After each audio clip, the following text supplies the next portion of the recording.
नमस्कार. श्री स्वामी समर्थ सगळ्यांना. प्रियांकाच किचनमध्ये आपले सगळ्यांचं मनापासून खूप खूप स्वागत करते. मी आज तुम्हाला सोप्या पद्धतीने आणि एक सिक्रेट वस्तू टाकून भेंडी लाळीच नाही होण्यासाठी हा व्हिडिओ दाखवणार आहे. त्यामुळे हा व्हिडिओ तुम्ही स्किप न करता शेवटपर्यंत नक्की पहा. चला तर मग वेळ न लावता रेसिपीला सुरुवात करूया. हे पहा, इथे मी अर्धा किलो भेंडी घेतलेली आहे. ही भेंडी मी रात्रीच चाळणीमध्ये धुवून निथळायला ठेवली होती. आता ती पुसून घेतलेली आहे. आता ही भेंडी आपल्याला चिरून घ्यायची आहे. हे पहा, आता मी अशा पद्धतीने भेंडी बारीक तुकड्यामध्ये कट करणार आहे.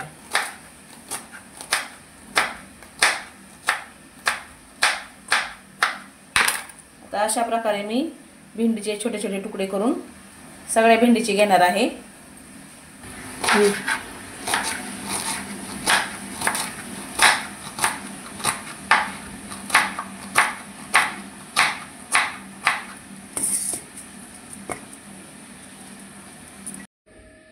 आता इथे मी सगळी भेंडी अशा प्रकारे तुकड्यांमध्ये बारीक करून घेतलेली आहे. इथे मी हिरव्या मिरचीची भेंडी बनवणार आहे, त्यामुळे अशा 9-10 हिरव्या मिरच्या घेतलेल्या आहेत. हे जरा कमी तिखटवाल्याच आहेत. आणि 9-10 लसणाच्या पाकळ्या घेतलेल्या आहेत. हे आपल्याला बारीक कट करून घ्यायचे आहेत. आता हे आपण सगळे बारीक करून घेऊ. आता इथे आपली मिरची पण बारीक कट करून झालेली आहे. लसूण पण कट करून झालेला आहे. इथे मी भेंडीमध्ये जाडसर शेंगदाण्याचा कूट वापरणार आहे. त्यासाठी मी शेंगदाणे घेतलेले आहे तिथे 1 मूठ भरून. आपल्याला अर्धा लिंबू पण लागणार आहे. चवीपुरतं मीठ घेतलेलं आहे आणि हळद घेतलेली आहे अर्धा चमचा. आता गॅसवरती कढई ठेवून त्यामध्ये मी 2 चमचे तेल टाकून घेतलेलं आहे. आता तेल आपल्याला छान तापून घ्यायचं आहे.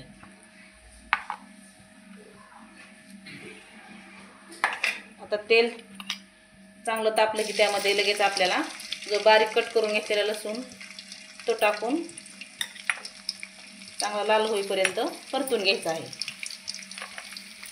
लसूण असा तुकड्यांमध्ये टाकला ना की मग तो खाताना दाताखाली आला की खूप छान लागतो आणि तोंडाला अशी खमंग अशी चव येते. आता हा लसूण आपल्याला लाल होईपर्यंत परतून घ्यायचा आहे.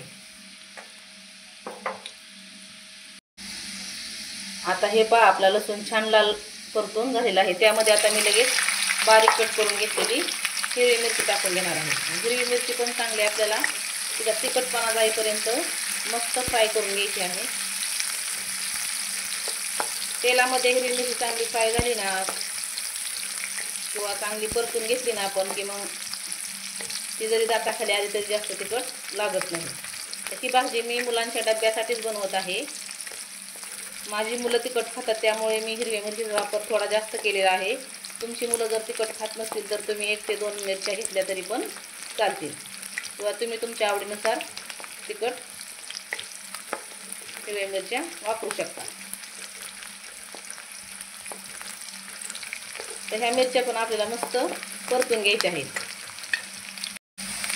हे पहा, अशा पद्धतीने मी हिरवी मिरची परतून घेतलेली आहे. आता त्यामध्येच मी लगेच अर्धा चमचा हळद टाकून घेणार आहे. तर हळद चांगली तेलामध्ये फ्राय झाली की त्यामध्ये लगेच आपण बारीक कट करून घेतलेली भेंडी टाकणार आहे. भेंडी अशा तेलामध्ये एकसारखी हलवत मिक्स करून घ्यायची. तर भेंडी छान तेलामध्ये मिक्स झाली ना की त्यामध्ये आपण घेतलेलं चवीपुरतं मीठ टाकून घ्यायचं आणि मिक्स करून घ्यायचं. आता मीठ टाकलं की लगेच आपल्याला त्यामध्ये अर्धा लिंबू मी पिळून घेणार आहे. लिंबू टाकल्यामुळे ना आपल्याला भेंडीला जो लाळीसपणा येतो ना तो येत नाही. भेंडी एकदम आपली सुटसुटीत बनते. आता तुम्ही किती भेंडी बनवणार त्यानुसार लिंबू वापरू शकता. अर्धा लिंबू वापरलेला आहे मी इथे अर्धा किलोसाठी. लिंबू वापरल्यामुळे भेंडीला चव पण छान येते. आता आपल्याला लिंबू आणि मीठ मिक्स करून भेंडी अशीच कमी गॅसवरती 5 ते 10 मिनटं अशीच झाकण ठेवून शिजून घ्यायची आहे. आता भेंडी शिजेपर्यंत आपल्याला ह्या शेंगदाण्याचा खलबत्त्यामध्ये जाडसर कूट करून घ्यायचा आहे.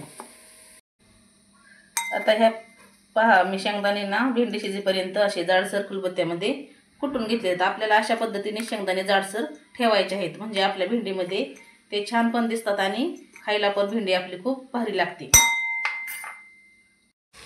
आता आपले भेंडी शिजायला टाकून 3 ते 4 मिनिटं झालेले आहेत. आता आपण झाकण काढून भेंडी अशी एकसारखी हलवल करत हलवून घेऊ. असं केलं नाही ना आपली भेंडी सगळी शिजल्या जाते. परत आपल्याला झाकण ठेवून 3 ते 4 मिनिटं भेंडी अशी शिजून घ्यायची आहे. हे पहा, आपले परत 4 मिनिटं झालेले आहेत. आता आपण ही भेंडीची भाजी एकदा अशी हलवून घेऊ आणि चेक करून पाहू आपली भाजी शिजली का. हे पहा, मस्त भेंडी शिजलेली आहे. आता त्यामध्ये मी जाडसर कुटून घेतलेला शेंगदाण्याचा कूट टाकून घेतलेला आहे. आता तो आपल्याला हलवून असा मिक्स करून घ्यायचा आहे.